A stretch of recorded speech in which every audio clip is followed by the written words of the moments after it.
Today we're going to be talking about three very interesting philosophers and very important philosophers for the subsequent history of Western philosophy because of the way in which they set the stage for the metaphysics of Plato and Aristotle in particular. But these philosophers have also been recovered in recent years, most notably by Heidegger, and given a new interpretation that increases their contemporary relevance even more, I would say. These are Heraclitus, Parmenides, and Zeno. Heraclitus and the Eleatics, as Parmenides and Zeno are collectively known. They're often seen as opposites, historically speaking. Heraclitus has been cast as the advocate of change, whereas Parmenides and Zeno were cast as the deniers of change. However, more recently, this has been rethought in Heidegger and the Heideggerians, for example, where there's been a focus or emphasis on a deeper commonality, an advocacy of the oneness or of the self-sameness of all being in the face of apparent diversity. And there is a kind of mysteriousness in Heraclitus and Parmenides in particular that has to do with the way in which both of them seem to be struggling to capture the relationship between the human being and being in general, and in particular the relationship between thinking and language and being. And so I think we can say there definitely is an increase in philosophical sophistication and in lasting import with these three philosophers as we progress through our study of the pre-Socratics. So, starting with Heraclitus, looking through the fragments, we see a kind of chaos, apparently, on the surface of a wild diversity of opinions in a lot of different areas. And it's only once we begin to slow down and cover it a little bit more carefully that we begin to see a kind of pattern emerge and the outlines, at least, of a philosophical system. Initially, what might strike us is how the majority of his surviving fragments in one way or another express his apparent disdain for men in general and the reputed wise men of his day, in particular the poets Homer and Hesiod in particular. And this may, to some extent, reflect the influence of Xenophanes, who, as we saw, criticized the anthropomorphism that Homer and Hesiod imposed upon the gods. Now, Heraclitus had, in some ways, a very poetic sensibility, but in other ways, a hyper-rationalistic sensibility. And perhaps the rational side of Heraclitus is best reflected in the centrality of the logos to his thought, the logos. We know this word logos has a primary sense of word,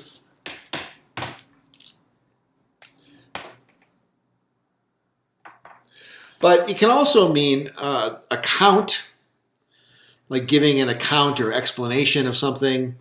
It can refer to reason in general, language in general, depending on the context, how it's formed. And this seems to be something that's very central to Heraclitus' thought. So if we just look at some of the fragments, we see him employing this term in context that suggested it has this importance, although, of course, initially the meaning of this term and what role it would play in his overall philosophy are not clear. So right at number 1, which is apparently the beginning or near the beginning of a work of his, he says, although this logos holds always, so what sense of logos is this? Perhaps account?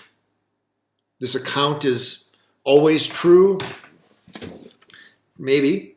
Although this logos holds always, humans prove unable to understand it. And that sounds like an account, some account I can't understand, both before hearing it and when they have first heard it. Before hearing it, well, now it's not as clear anymore whether by logos we mean account, right? I mean, why would you remark upon an account being not understood before you hear it? So maybe this means something else like reason, perhaps, a distinct word or language.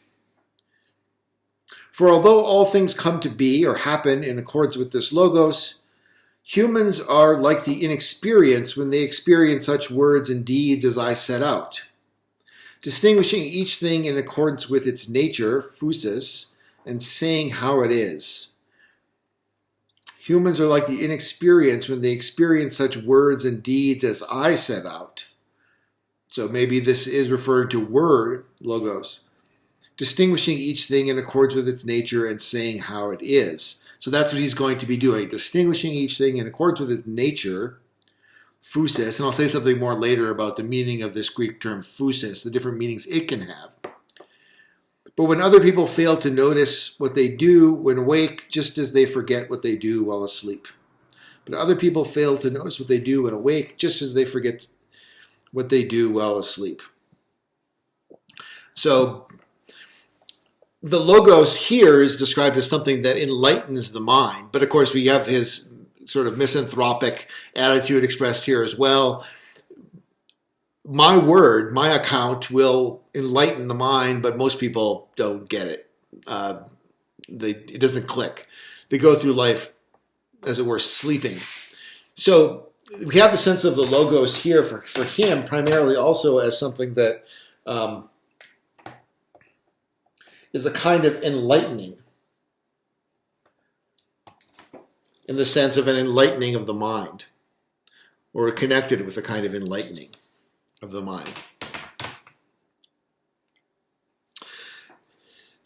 Number 11 here, he says, listening not to me but to the logos, it is wise to agree that all things are one. Here, it seems like logos might have the sense even of something like an argument, which would go along with an account, and an argument is a kind of account. So we might add that to our list as well. Listening not to me, like don't listen to my authority, like Hesiod and Homer, but listen to the argument. It is wise to agree that all things are one. We'll come back to that later. But it's going to be an important aspect of Heraclitus's metaphysics, the oneness of all things. But that's part of his account, apparently, or the conclusion of his argument, which we don't have, but perhaps he originally gave one. Number 26 says, this is, note that there some of these that are asterisks may or may not be authentic. There's scholarly dispute about that, so I won't remark upon that again, but just note that. 26 says, they are at odds with the logos, with which, above all, they are in continuous contact, and the things they meet every day appear strange to them. They're in continuous contact with the logos, and yet they're at odds with it. Now, what does that mean? Are they, perhaps if you think of human beings as reasoning every day, or using words, or giving accounts, it could be any of those, using language, probably not enlightening or arguing in this case. The things they meet appear strange to them. They are at odds with the logos with which they are in continuous contact, and the things they meet every day appear strange to them. Number 2, for this reason it is necessary to follow what is common. But although the logos is common, most people live as if they had their own private understanding. So here, this suggests a sense of logos as perhaps something like reason, could be language. So the logos is common. The logos has to do with common knowledge, universal knowledge.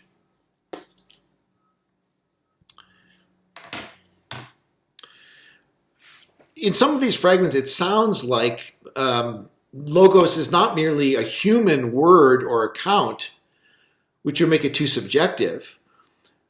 In 1 and 11 and 26, it sounds like the logos refers to something like reality itself, what we're in continuous contact with, being itself.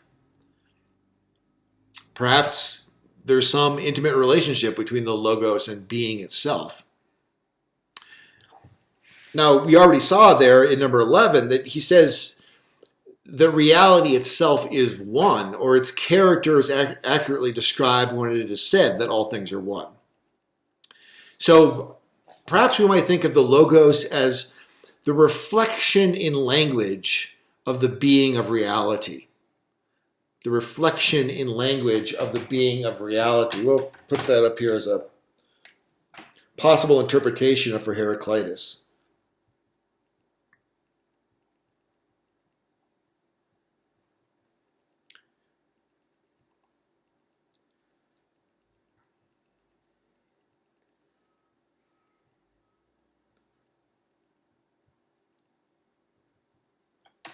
The reflection in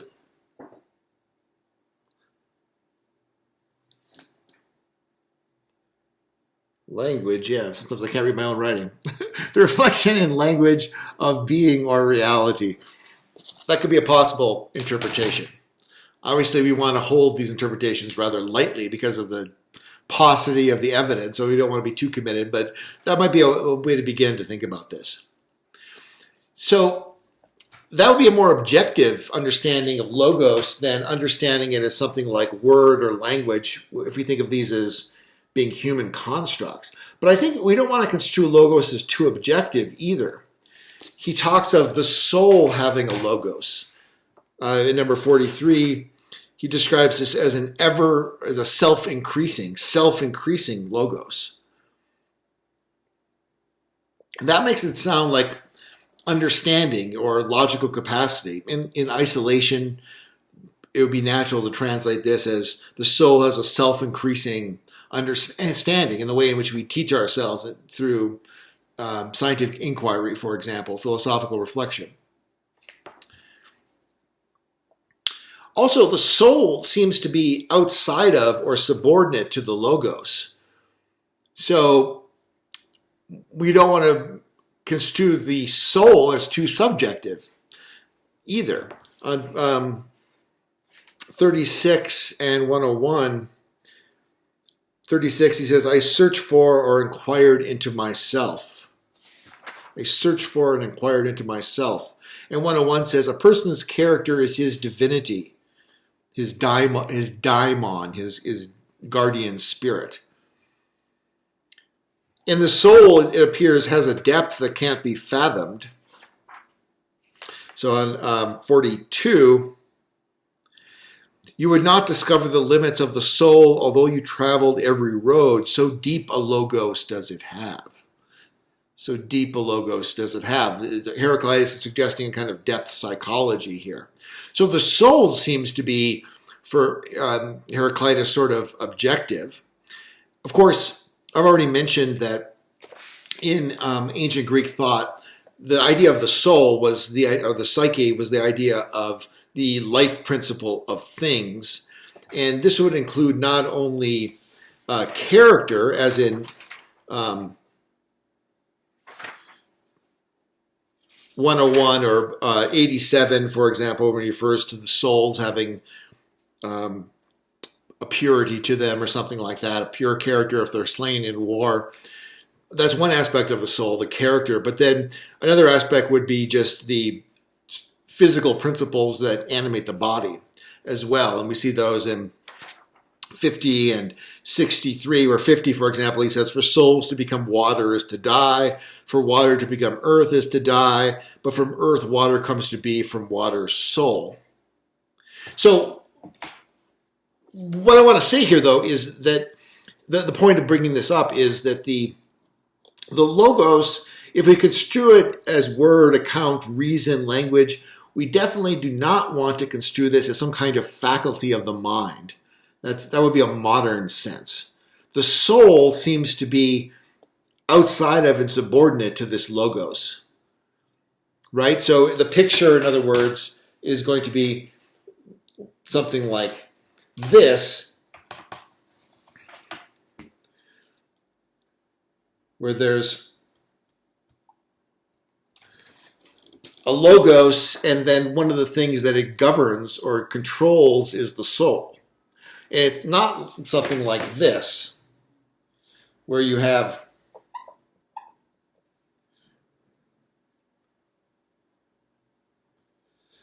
a soul, and then it has various capacities.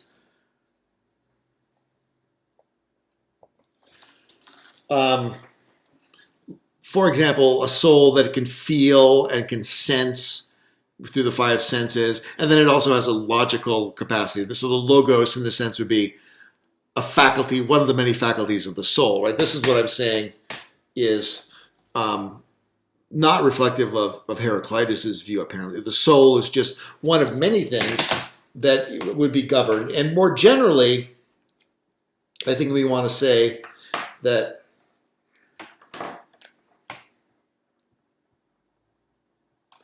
the soul is under nature and is just one of many parts of nature that the logos reveals to us, if we conceive of it as something like this, as a reflection in language of being or reality. So in Heraclitus' way of thinking, there's a kind of priority of the logos to the human being, the human mind, the human self, the human ego. In sum, I would say that the logos is something like the prior point of unity of the subject and object, the prior point of unity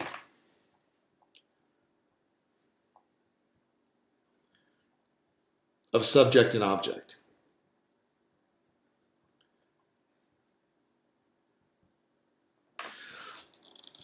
This modern distinction between the subjective and the objective, which we still find so natural and familiar to use, I think shouldn't be taken as something that Heraclitus would recognize as part of his philosophy. That he's concerned with something that's prior to that. And the logos reflects that. It partakes of both subjective qualities, where we normally think of it as subjective qualities, like intelligibility,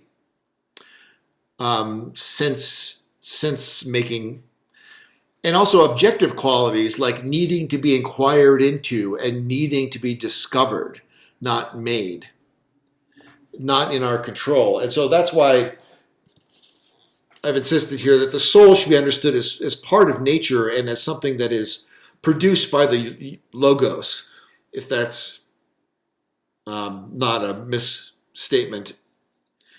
Something that emerges from the logos, perhaps we might want to say, because we don't want to attribute the logos to some kind of higher consciousness. We don't want to attribute a higher consciousness to the logos, I should say, either necessarily. Okay, so we naturally want to know what's the relationship of this logos with nature, and then also, since especially those of you with some familiarity with the Christian tradition might know that at the beginning of the Gospel of John, the second person of the Trinity, or Jesus, is associated with the logos as the Word of God. And so there's a kind of cultural heritage that inclines us perhaps to think of this logos as a kind of divine figure, as a God. So we want to ask, what's the relationship between logos and both nature, which would include the soul as its part, the human soul, but also other things, of course, and the gods, or gods. Because we know that Heraclitus has available to him Xenophanes' conception of a kind of single supreme being, kind of purely spiritual God. So it wouldn't be out of the question for him to have that kind of concept here. So what can we glean from these fragments about these questions about how the logos relates to nature and the gods? We have a famous fragment here as number 12. Nature, Phusis loves to hide. nature loves to hide.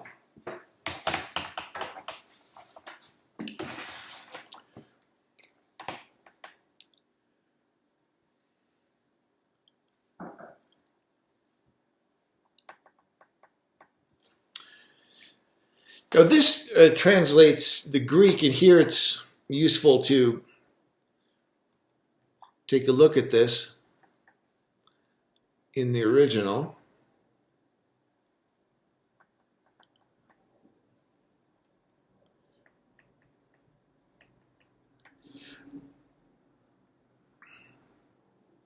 So this is correspondence here. Circled the wrong thing here. I'll fix this. Nature loves to hide. Phusis, cryptestai, filii. This is the word that's translated as hide. And this is the origin of a very influential notion in the history of Western philosophy that's really been central to Western civilization's conception of nature. The notion of a secret of nature, often associated with the veiled image of nature represented by the goddess Artemis or Isis. And so what did Heraclitus mean by this? So he's saying that phusis, this notion of phusis, which is translated as nature, has a tendency or habit of hiding. In Heraclitus' time, this did not yet mean that we're talking about necessarily nature as a whole or the principle of phenomena. We're not necessarily talking about natural laws, or when we're talking about phusis or the universe or something like that. There's really two meanings to this. The first is the constitution or proper nature of a thing. That's the first sense. So this could be something like the essence of the thing, the constitution or the proper nature of the thing. And second,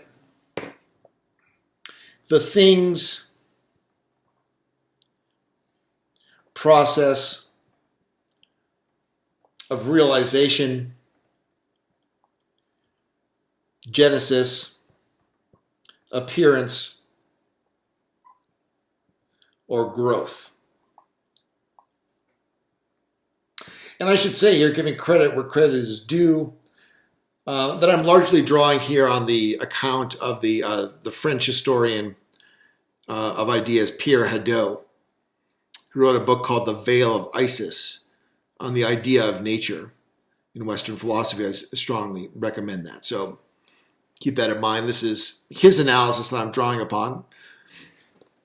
So phusis could mean the constitution, proper nature of a thing, or a thing's process of realization, genesis, appearance, or growth.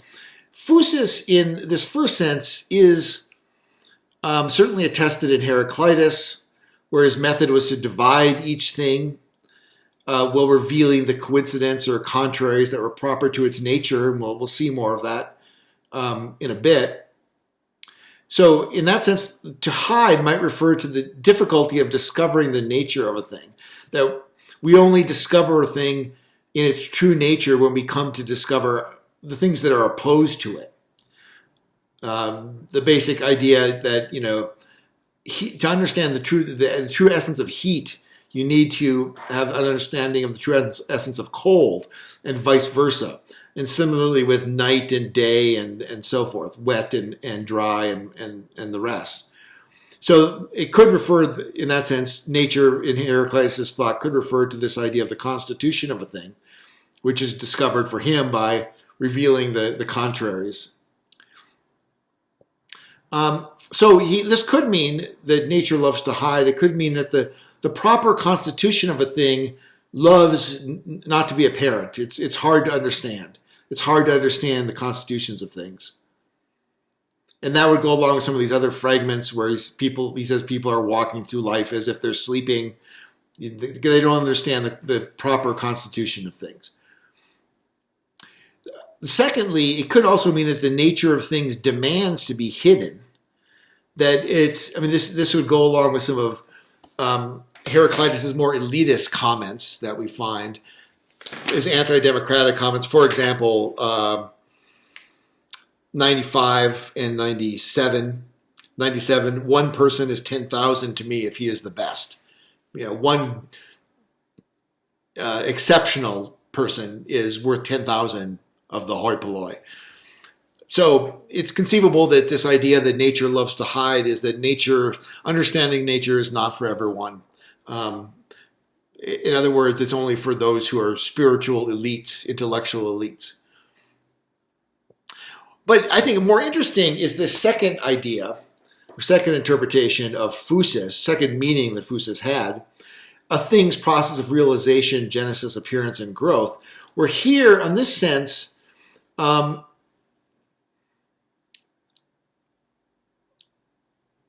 it could mean that it's something that is necessarily finite and limited, put it that way.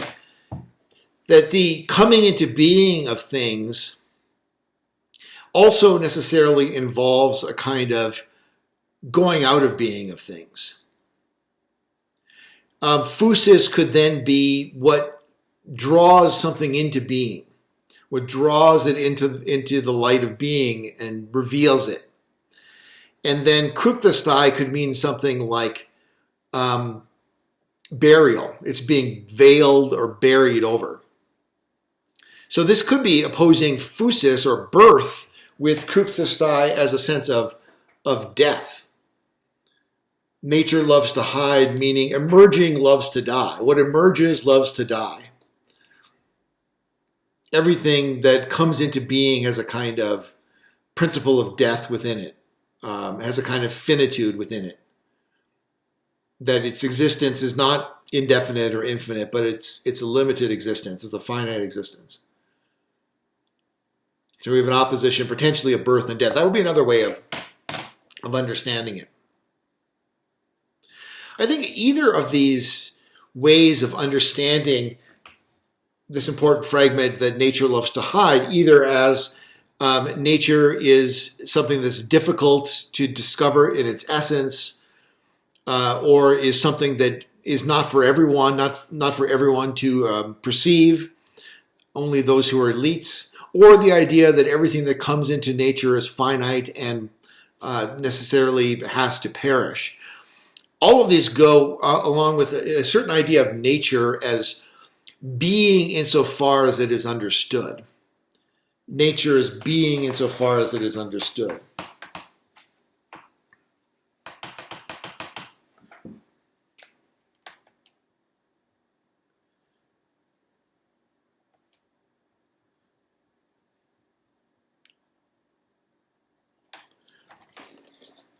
And we could hyphenate this to emphasize that it's one concept we're dealing with here, being insofar as it is understood.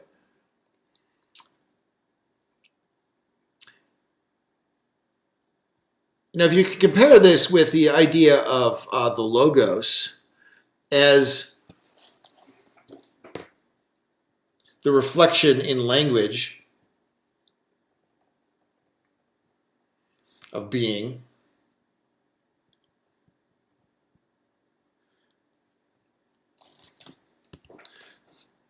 the reflection of being in language, you can see what the relationship is. That the logos is sort of the reception of nature in language when it comes to be understood. Perhaps that's Heraclitus' idea. Perhaps not. But that's one proposal to understand how this relates.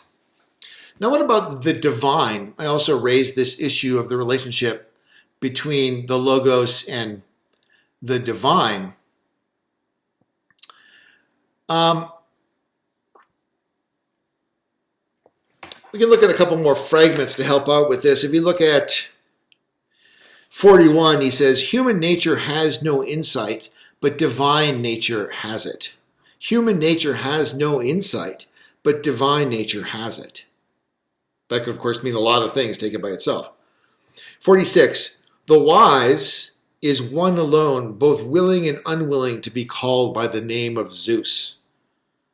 The wise is both willing and unwilling to be called by the name of Zeus. That suggests that wisdom is both divine and not divine at the same time.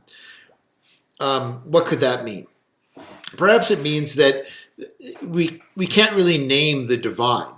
We can come up with some conventional designation for it. In Heraclitus' culture, we call the divine, the highest god, Zeus. And that's not exactly wrong, but it's not exactly right either, because the divine always exceeds the intelligibility that's contained in any given image. So the imagery that's associated in the Greek mind and those who learn about the Greek mind with Zeus captures something about the divine, but not everything. Thunderbolt steers all things. Thunderbolt, obviously the emblem of Zeus. So he doesn't literally here mean thunderbolt is at the wheel of the universe or something like that. But he's, I think, illustrating the way in which any word we have for the divine, whether it's Zeus or whether it's an attribute of Zeus like thunderbolt, necessarily is only a kind of symbolic grasping for or groping for a word for this thing that we really can't have an adequate word for. That's the way I would interpret that.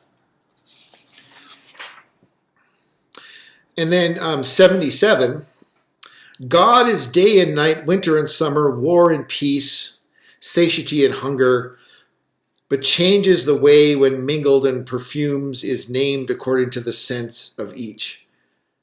But changes the way when mingled and with perfumes is named according to the sense of each. God is day and night, winter and summer, war and peace, satiety and hunger. God is all of these other things. It's suggesting that there are all these other names for this. And here he's referring to the contraries that we've already mentioned, and we'll go into more detail next. But in other words, day and night is a kind of symbolic way of describing being, reality, which involves this unity of contraries. Just as day follows night, follows day, follows night, follows day, follows night. And same with winter and summer. Same with war and peace in human history, right? There's a period of peace and there's another war. Then there's peace, then there's another war. So there's a kind of unity of this process, this cycle. And that's symbolic for Heraclitus of the universe as a whole. And he's saying God is those things. In other words, there are an indefinite number, perhaps an infinite number of names for God. So reflecting upon, again, fragments 41, 46, 101, 47, and 77, I would say that the Logos more or less is the divine for Heraclitus. It is the divine. So this is not a deification of nature, I don't think, but maybe it is a deification of the intelligibility of nature, what comes forth into our ken. Ken in this sense, K-E-N, meaning our range of knowledge or sight. Nature that comes into our ken is what the Logos delivers to us. What comes into our range of knowledge or sight, what comes to be intelligible about nature. And that's what we grasp when we apply to nature these words, especially the dominant words that are associated with the gods, especially the highest god. So Zeus, thunderbolt, God. That is the Logos.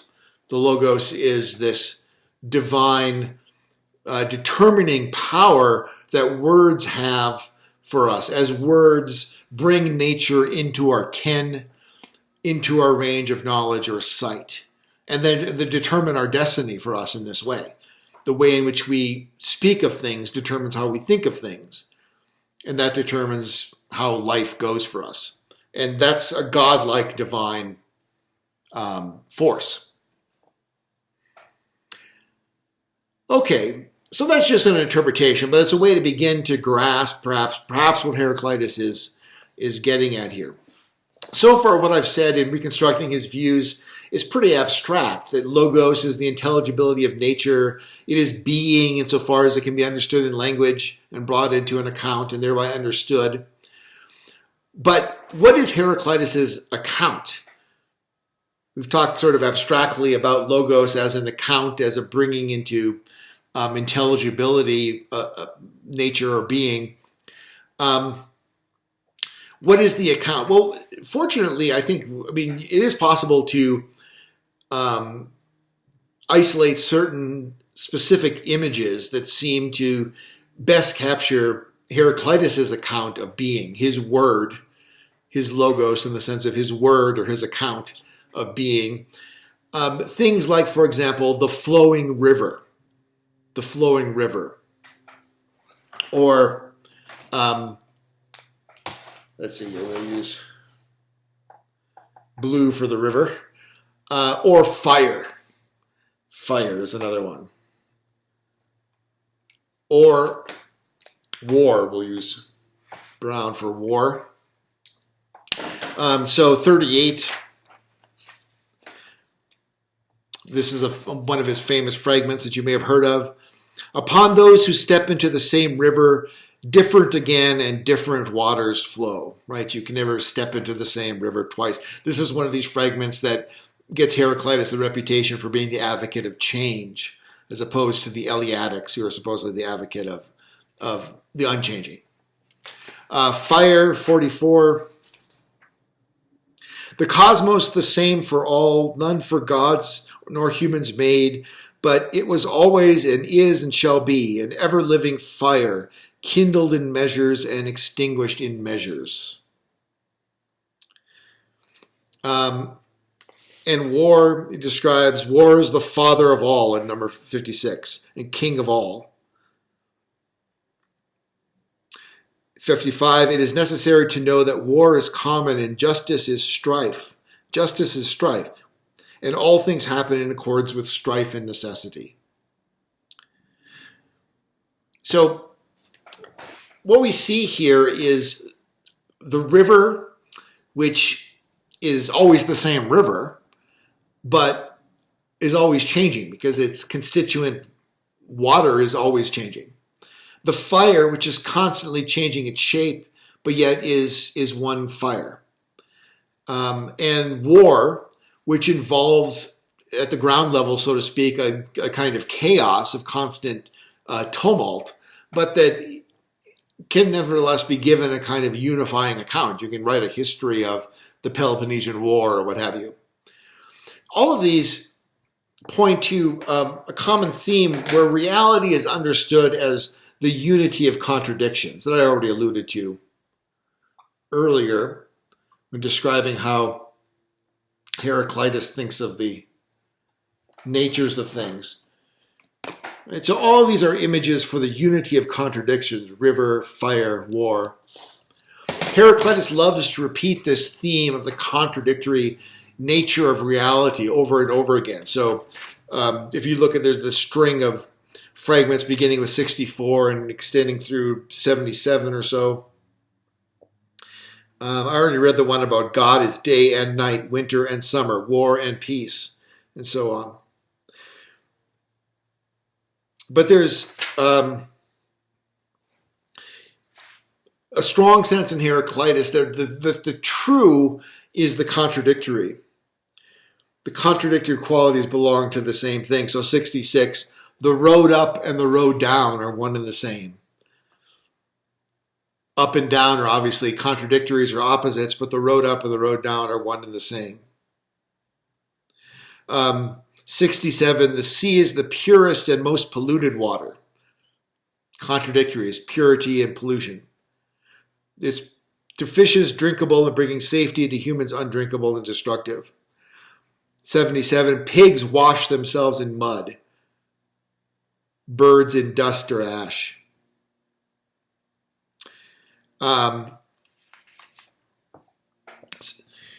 80, disease makes health pleasant and good, hunger, satiety, weariness, rest. it contains the sense of the complementarity of things. Like, we only appreciate health because of the existence of disease. We only are able to be pleased by hunger or by satiety, by being full because of the existence of hunger. So there's a kind of complementarity to these contradictory aspects of reality. And also the real, as I pointed out earlier, is constantly changing from one thing to its opposite. So they're not only, these contradictories are not only complementary, but they're also interpenetrated. You think of naturally, of course, of something like the yin-yang symbol here. That one thing is constantly changing into its opposite, suggesting there's a little germ of its opposite within it. And in this change of one thing into its opposite, there's a kind of unity or cosmos, a mutual complementarity to everything, with opposites balancing each other out. The result is a constancy and oneness that exists in and through change itself. Okay, so that's the picture. This leads to the first discussion question. How plausible do you find Heraclitus' notion of reality as a unity of contradictions? Is it possible for contradictions to constitute a unity or harmony? Do you find this to be the best interpretation of his surviving fragments, or would you interpret them in some other way? So that's the first discussion question. I'll read it once again. How plausible do you find Heraclitus' notion of reality as a unity of contradictions? Is it possible for contradictions to constitute a unity or harmony? Do you find this to be the best interpretation of his surviving fragments, or would you interpret them in some other way?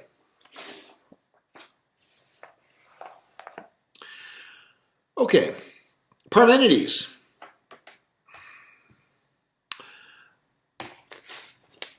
What we have from Parmenides is an account of his long poem, and really this is number 8 here, contains the bulk of his argumentation and his theses.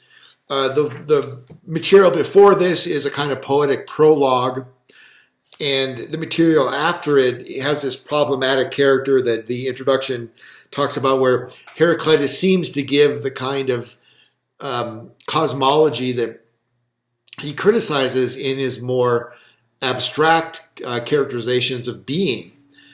So he seems to be contradicting himself or taking back what he gave earlier. And there are various scholarly disputes over how to interpret this. Is it a parody? Is this meant to be sort of a second best? If you insist on giving a kind of account of the cosmos in the manner of his predecessors, this is what Parmenides thinks would be the best one, but he doesn't take it too seriously.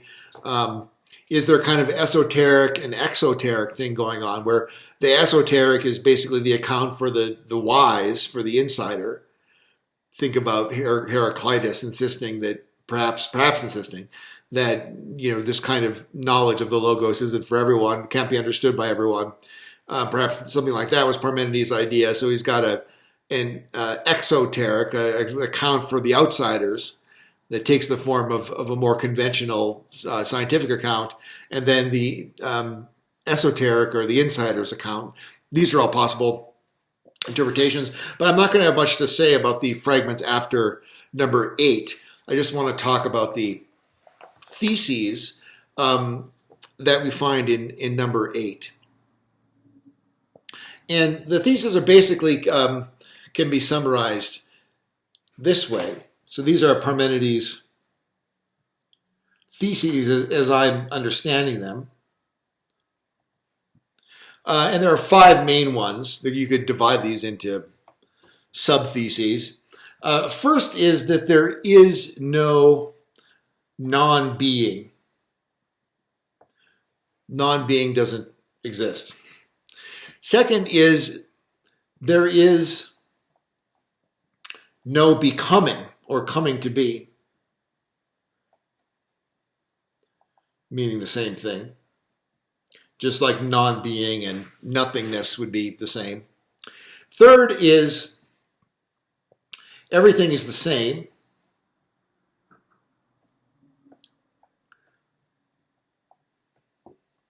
or all is one.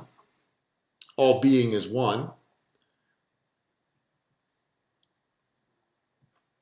Fourth is that being is complete. And fifth is that the limits of thinking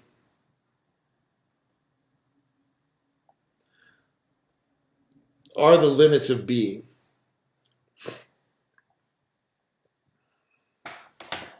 So these are his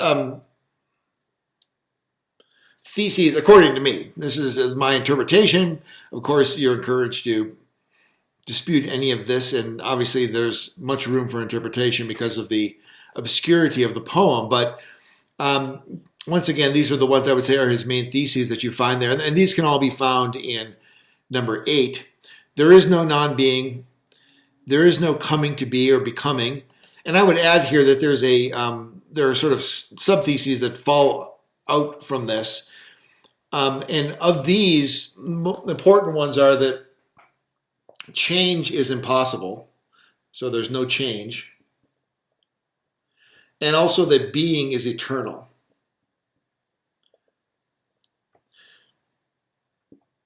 But these follow pretty immediately from the denial of becoming. So I wouldn't necessarily separate them out as separate theses. But I mentioned earlier how Parmenides is often contrasted with Heraclitus because he's the advocate of no change, whereas Heraclitus is taken as to be the advocate of change.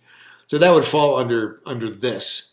And also being is internal. He argues that being is ungenerated and also imperishable. And those theses together, that being is ungenerated, it didn't come into existence, and it doesn't go out of existence, together imply this thesis that being is eternal.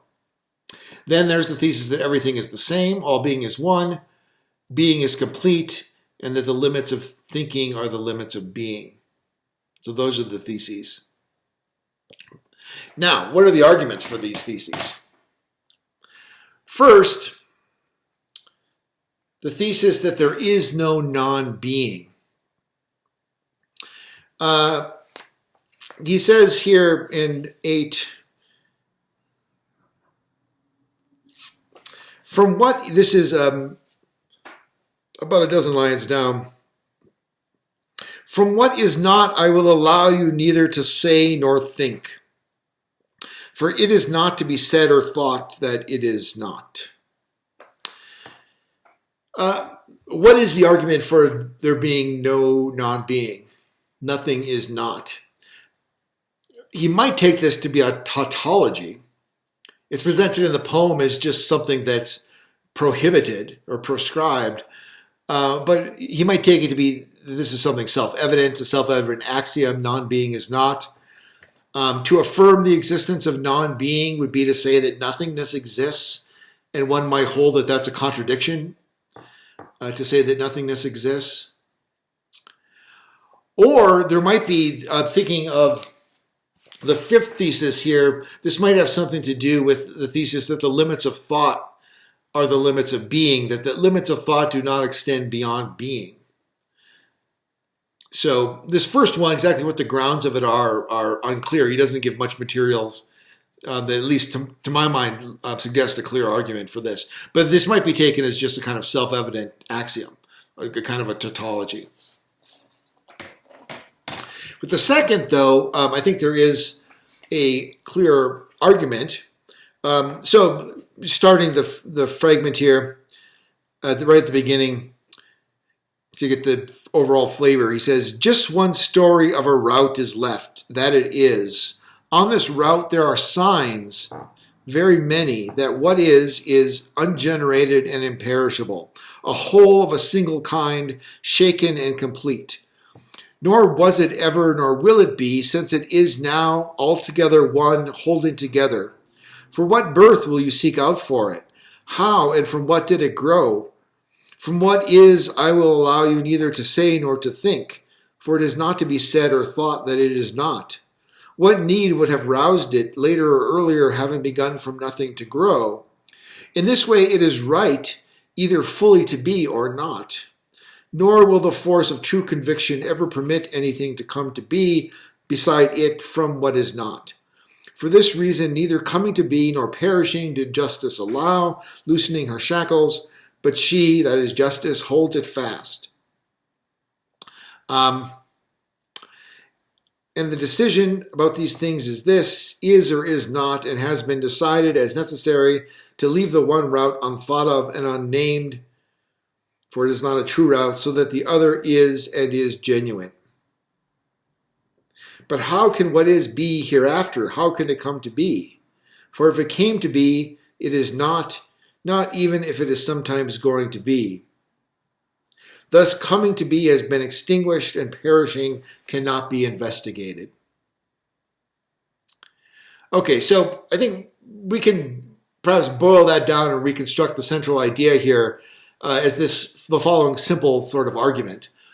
And I'll just read this out slowly by the premises. I won't take the time to write it down. Premise 1. Suppose being came to be. Premise 1. Suppose being came to be. Premise 2. Then it had a beginning. Then it had a beginning. Premise 3. Before this beginning, there could have been only nothing. Non-being. Premise 3. Before this beginning, there could have been only nothing. Non-being. Premise 4, out of nothing, nothing can come. Premise 4, out of nothing, nothing can come. Premise 5, therefore being could not have had a beginning. Premise 5, therefore being could not have had a beginning. In conclusion, therefore it could not have come to be. So once again, the argument that I'm gleaning from this passage I just read is the following. Suppose being came to be. Then it had a beginning. Before this beginning, there could have been only nothing, only non-being. But out of nothing, nothing can come. Therefore, being cannot have had a beginning. Therefore, it could not have come to be. Now, because change and generation and perishing all involve a process of becoming, they're all ruled out as impossible here. If it's impossible for a being to be generated or perish, then it always was and always will exist, and therefore it's eternal. So if you accept this conclusion that being could not have come to be, you also must accept the conclusion that it wasn't generated, it can't perish, and therefore it's eternal.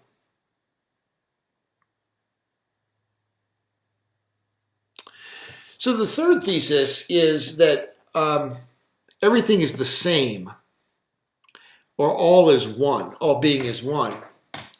So far, you might think that all that Parmenides has shown is that there must have always been something, being in general. But you might think that he hasn't shown that there's no change, because there could still be individual beings coming into and going out of existence, in which they come from not nothing, but from being in general. And they return to being in general when they perish. So this involves the possibility of dividing being between individual beings and sort of being in general. The individual beings arise out of being in general and they go back into being in general, and that's how change occurs. However, Parmenides would deny this as a possibility because he denies that there are really a plurality of beings. So continuing on, there's the bottom of 28. Continuing on where I left off from before. Nor is it divisible, that is, what is, being. Nor is it divisible, since it is all alike, and not at all more in any way which would keep it from holding together, or at all less, but it is all full of what is. Therefore it is all holding together, for what is draws near to what is. But unchanging in the limits of great bonds is without starting or ceasing, since coming to be and perishing have wandered very far away, and true trust drove them away. Remaining the same and in the same, and by itself it lies, and so remains there fixed, for mighty necessity holds it in the bonds of a limit, which holds it in on all sides. So here's the argument here as I see it. Something like this. Premise 1. Suppose there is a division within being. Premise 1, suppose there is a division within being. Premise 2, then the parts must be distinguishable from one another. Premise 2, then the parts must be distinguishable from one another. Premise 3, since at this level of generality, being is completely generic, the only way to distinguish the two parts that we're positing is by quantity of being. So it might be useful here to diagram what I have in mind here. So just to take the simplest possible case, let this circle mean being as a whole, right? That's being as a whole. And we're going to divide it. So we just draw a line so as to divide it, to say it's divisible. And we're going to say that we're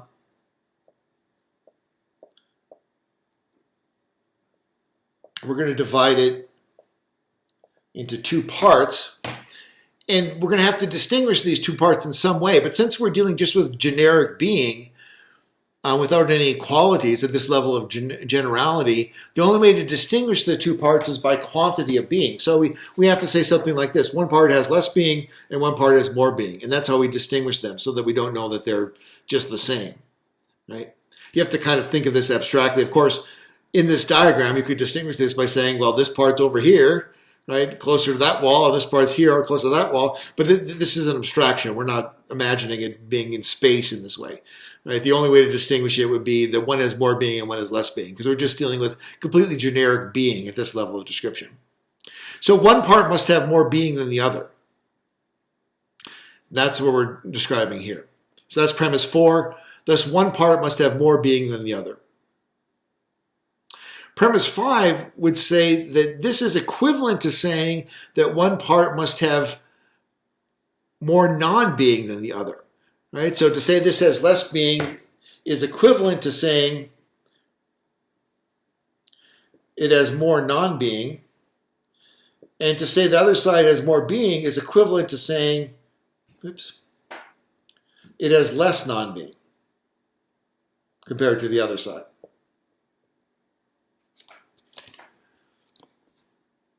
So to say this has less being is equivalent to saying it has more non-being. To saying this has more being is equivalent to it saying it has less non-being. Again, we're talking about comparisons. That's how we distinguish them. This one has more non-being, this one has less non-being. Or, equivalently, this one has more being, this one has less being. It's the same distinction. So premise 5, that this is equivalent to saying that one part must have more non-being than the other. However, there is no non-being. That's premise 6. Premise 6, there is no non-being. Premise 7, therefore one part of being cannot have more non-being than any other. Premise 8, therefore one part of being cannot have more being than any other. Premise 9, therefore it's not possible to distinguish the parts of being. And we get the conclusion that there is no division within being. Premises 7 through 9 just spell out the unfolding of the logical implications here, so you could dispense with them if they're not illustrative for you, but I included them just to spell out how this argument is structured. So I'll go over it again one more time quickly. So the argument is this. Suppose there's a division within being, then the parts must be distinguishable from one another. Since being at this level of generality is completely generic, the only way to distinguish the two parts is by quantity of being. Thus, one part must have more being than the other, as we say here. But this is equivalent to saying that one part must have more non-being than the other. So what we have here, this one part has more non-being than the other. However, there is no non-being. Therefore, the picture is incoherent. According to Parmenides, because there is no non-being. Therefore, one part of being can't have more non-being than the other. One part of being can't have more being than any other. Therefore, it's not possible to distinguish any parts of being, and therefore there's no division within being. Okay, so if you didn't get that, you can go back over and do it in slow-mo and see if it makes some sense or ask questions about it. But this leads to the second discussion question, which is, How would you assess Parmenides' argument for the unchangingness, his arguments, I would say both arguments, his arguments for the unchangingness and the sameness of being? Because I do think they form sort of a unit, that the first argument gathers more plausibility from the second, and some of the same premises are involved in both, of course, about the impossibility of non-being. So once again, second discussion question, how would you assess Parmenides' argument for the unchangingness and sameness of being? Are his arguments convincing? If so, what are the consequences for how we think about reality and pursue our human activities? If his view is true, that there is just oneness, there's no distinction between beings, and there's no change. If not, where do you see the flaw in the argument? If you can't see a specific flaw in the argument, why do you think you remain unconvinced? Okay, so second discussion question, how would you assess Parmenides' argument for the unchangingness and sameness of being? Are his arguments convincing? If so, what are the consequences for how we think about reality and pursue our human activities? If not, where do you see the flaw in the argument? If you can't see a specific flaw in the argument, why do you think you remain unconvinced? All right, so Parmenides' final two theses are that being is complete and that the limits of thinking are the limits of being.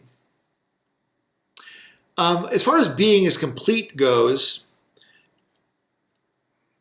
he says, this is the numbered lines there around 33 or so, where it says, for this reason.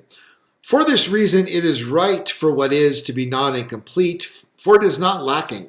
Otherwise, what is would be in want of everything. What's the argument here? Something like this, I think.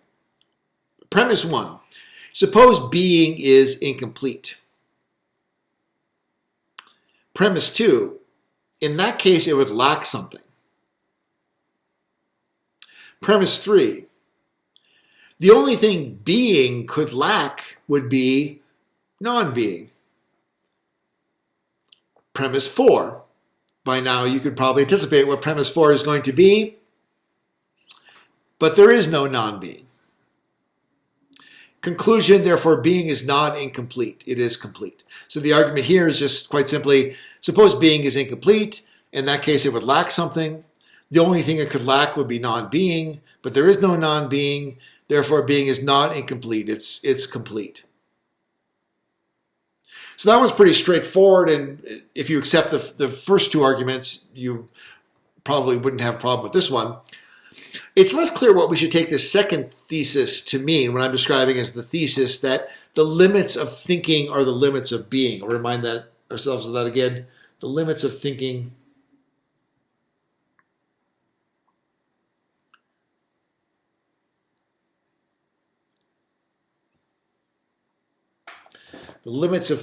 are the limits of being. He asserts an identity between what is for thinking and that on account of which is thought. He says there, what is for thinking is the same as that on account of which there is thought. This reminds us of Heraclitus' notion of logos or nature. Being is what can be brought to light, what can be brought into the illumination of thinking. But being is also what calls for thinking. What am I going to think about if not being? What there is to think about is simply being and nothing besides. There's nothing to think about except for being. For not without what is, on which it depends, having been solemnly pronounced, will you find thinking. For nothing else either is or will be except what is. Since precisely this is what fate shackled to the whole and changeless. There's nothing else to think about except for being. Thinking belongs to being and only to being. Yet in a very particular way, thinking appropriates being as well, namely through naming. He goes on to say, therefore it has been named all things that mortals, persuaded that they are true, have posited both to come to be and to perish, to be and not, and to change place and alter bright color.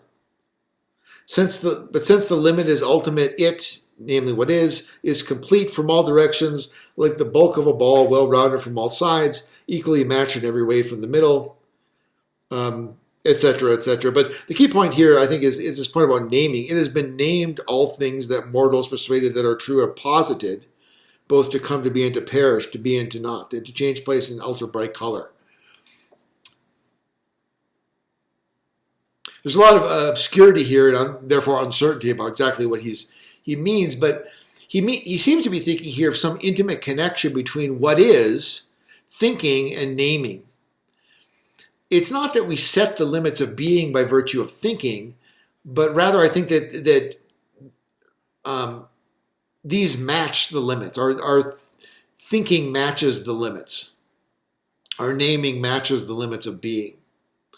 So it's not exactly an idealistic picture that says that our ideas somehow determine what is, but there's a kind of congruity such that the limits of thinking are the limits of being.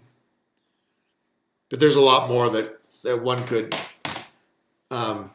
reflect upon there to try to fully unspool this, but we won't try to do this here. Instead, we have to go on to Zeno. We'll take Zeno very quickly, since we're short on time here, but Zeno was a disciple of Parmenides, and he seems to have been a kind of philosophical acolyte, buttressing his master's positions with clever arguments. Specifically, this took the form of posing difficulties and paradoxes for opponents' position, what we might describe as the common sense position, that there is change, there is a plurality of individual beings, and so forth. His strategy is described sufficiently in Plato's Parmenides on the bottom. On page 31, in the corner there, right-hand corner. This is Zeno speaking, but it's Plato who's putting words in his mouth. He describes his treatise.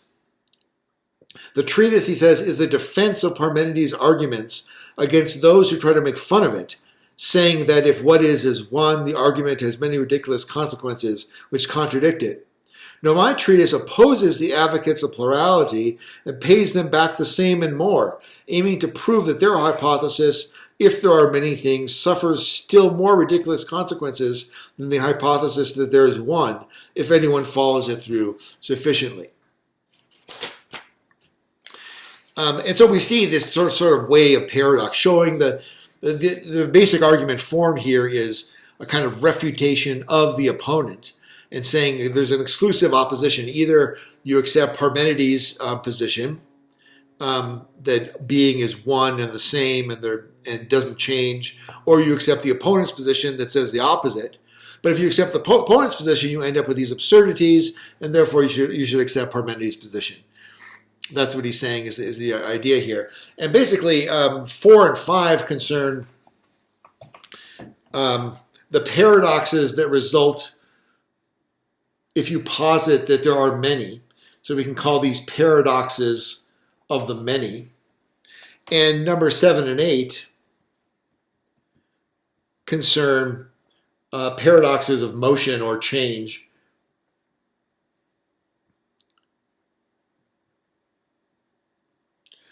And that includes the famous paradox of, as it's known, of Achilles and the tortoise, that you may have encountered in Philosophy 101, but that's what's going on there.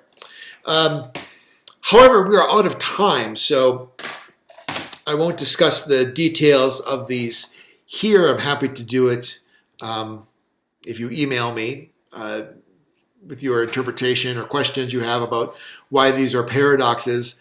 But for now, we'll leave it at that.